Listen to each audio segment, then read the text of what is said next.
Queridos amigos, sejam bem-vindos ao canal Videira Espírita.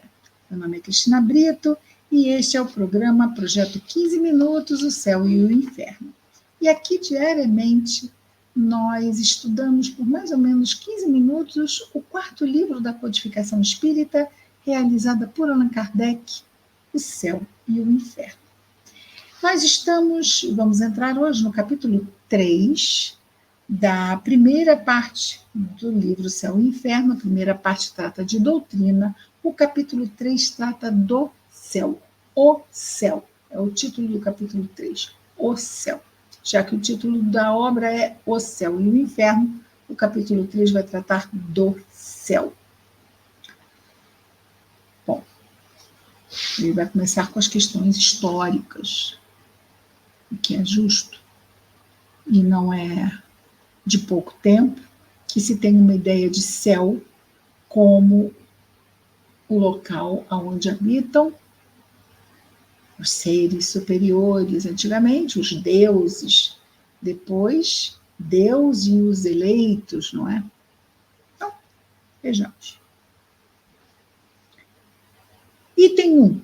A palavra céu se diz em geral do aspecto, não do aspecto, se diz em geral do espaço indefinido que circunda a Terra, e mais particularmente da parte que está acima do nosso horizonte, que nós vemos, não é? A olho nu, o céu azul, ou laranja, quando o sol se põe, ou cinza, quando está para chover, o céu.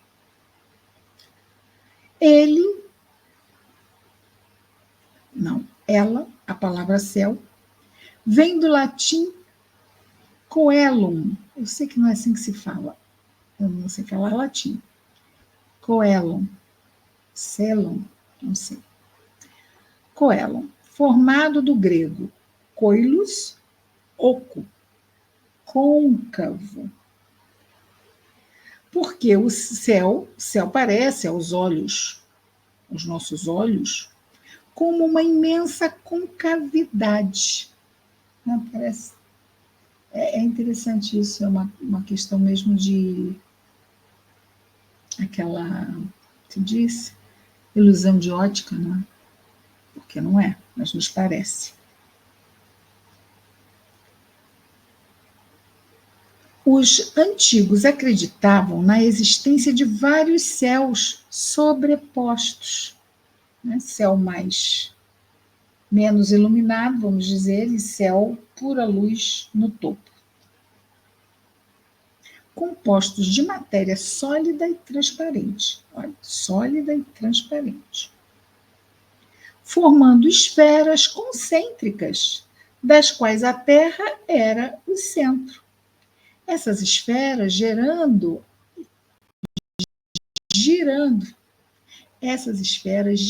ao redor da Terra, arrastam consigo os astros que se encontrassem em seu circuito. Isso é interessante, não é? Porque, por exemplo, nós sabemos que quem está no hemisfério norte vê um céu, quem está no hemisfério sul vê outro céu. Nós temos estrelas que não são visíveis no hemisfério norte e que são no hemisfério sul, e vice-versa. Isso por quê? Porque por causa da posição da Terra, não é? E do movimento que ela faz. Então, quando ela repete esse movimento, no movimento de rotação, depois nós temos o de translação, mas nesse movimento de rotação nós vamos vendo sempre o quê? O mesmo céu, quando ele roda à volta da Terra. Ou melhor, quando a Terra gira em torno de si mesma. Aí que se fala, tá certo. Então, fica parecendo, é o que ele diz aqui, não é? Arrastavam consigo os astros que se encontrassem em seu circuito. Que estava lá, né? Andava, a gente virava, e assim, anoitecendo, a noite entrava, e nós íamos vendo também os astros andar no céu. Íamos vendo, não, vemos até hoje. Essa ideia, não é, de como se estrutura o céu, se prendia à insuficiência de conhecimentos astronômicos. Não havia ainda instrumentos que pudessem ver em profundidade, como o Hubble, aquele telescópio Hubble, que coisa fantástica, as fotos que ele faz, não é? Foi essa insuficiência de conhecimentos astronômicos, foi de todas as teogonias. Teogonia é a teoria que explica a criação do mundo, dos deuses antigos. Então, esta palavra teogonia foi criada por um grego há 8 séculos antes de Jesus. O nome dele era Hesíodo, momento cultura, na vida espírita. E ele, então, sugeria dizer assim, uma teoria. E várias outras civilizações trouxeram as suas teorias sobre criação do mundo, sobre como se estrutura o céu, que é o nosso alvo hoje aqui, de estudo. Então, sempre foi... todas acabavam repetindo essa ideia de céu e de céu em patamares, indo do céu menos iluminado para o mais iluminado em cima, que fizeram dos céus assim escalonados, ou seja, um sobre o outro, os diversos graus de beatitude. Sim, porque nos céus habitam seres, não é? E conforme os seres habitam, vamos dizer, andares cada vez mais superiores, mais puros são esses seres. O último céu, o último céu seria, então, a morada da suprema felicidade. Segundo a opinião mais comum, havia 7 céus. Daí a expressão estar no 7º céu, para exprimir uma felicidade perfeita. Eu hoje estou no 7º céu. Quem já não ouviu essa expressão? Que quer dizer, então, essa felicidade perfeita, esse 7º céu. Mas ele vai nos trazer aqui, Kardec, por exemplo, que os muçulmanos admitem 9 céus. Em cada um deles vai aumentando a felicidade dos crentes. O astrônomo Ptolomeu contou 11 céus, isso também lá na Grécia Antiga, ok? Contou 11 céus, dos quais o último, mais acima, era chamado Empírio, por causa da ofuscante luz que aí reina. É ainda hoje o nome poético céu, ainda hoje o termo céu é o nome poético dado ao lugar da glória eterna. Jesus usou esse termo? Também usou, né? O reino dos céus.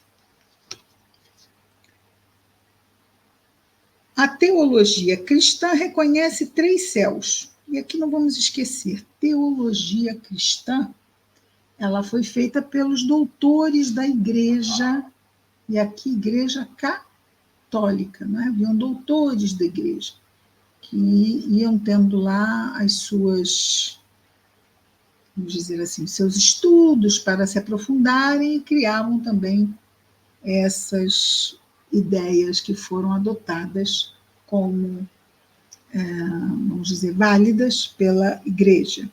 Então, a teologia cristã reconhece 3 céus. O primeiro céu é o da região do ar e das nuvens. O segundo céu é o espaço onde se movem os astros.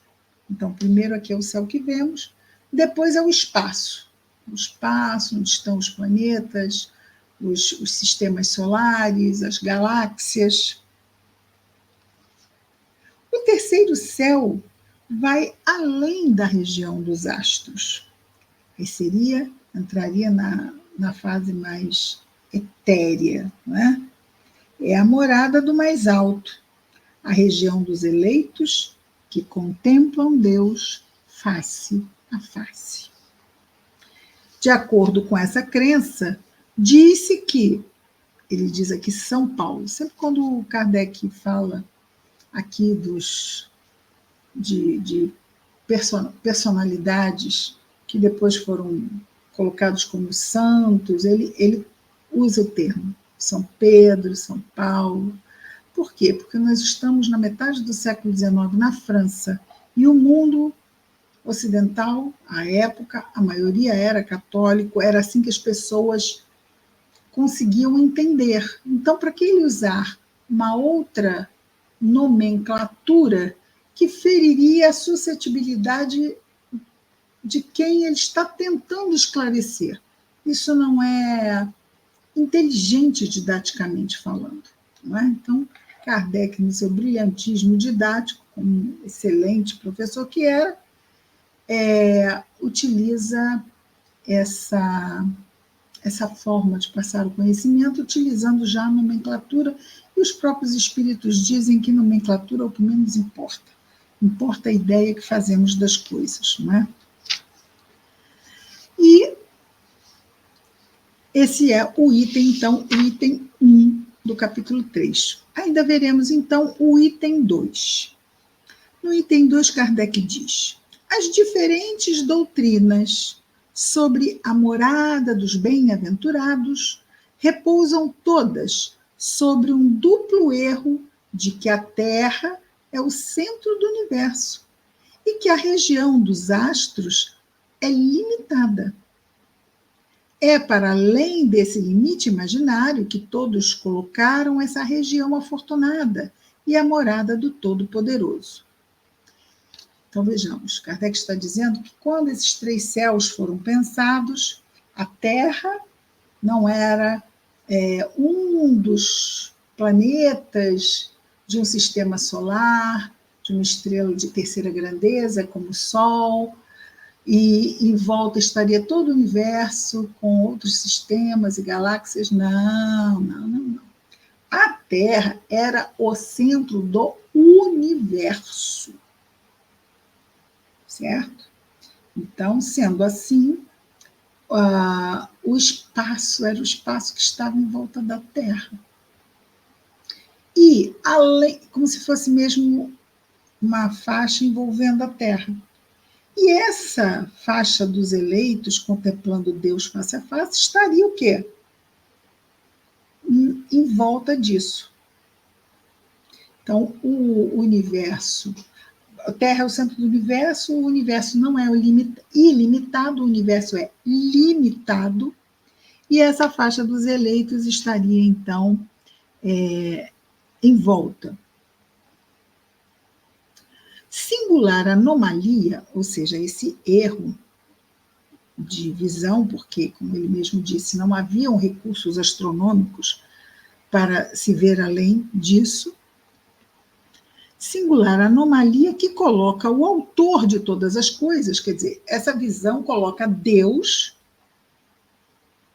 aquele que governa todas as coisas, nos confins da criação, ou seja, além do espaço. No lugar, em vez de estar no centro da criação. Afinal, é dele, né, como ele diz aqui, do centro de onde a irradiação de seu pensamento pudesse se estender a todos. Não, ele não está no centro da onde o seu pensamento irradia-se a todos. Está lá, do lado de fora disso tudo. Então, Kardec vai dizer que isso também não faz mesmo sentido, colocar Deus nesse lugar além. E é isso, vemos aqui, então, fechamos o nosso item 2. Amanhã continuamos, não é? Bastante interessante. Amanhã continuamos com o nosso estudo, projeto 15 minutos, o céu e o inferno. Até amanhã, muita paz a todos.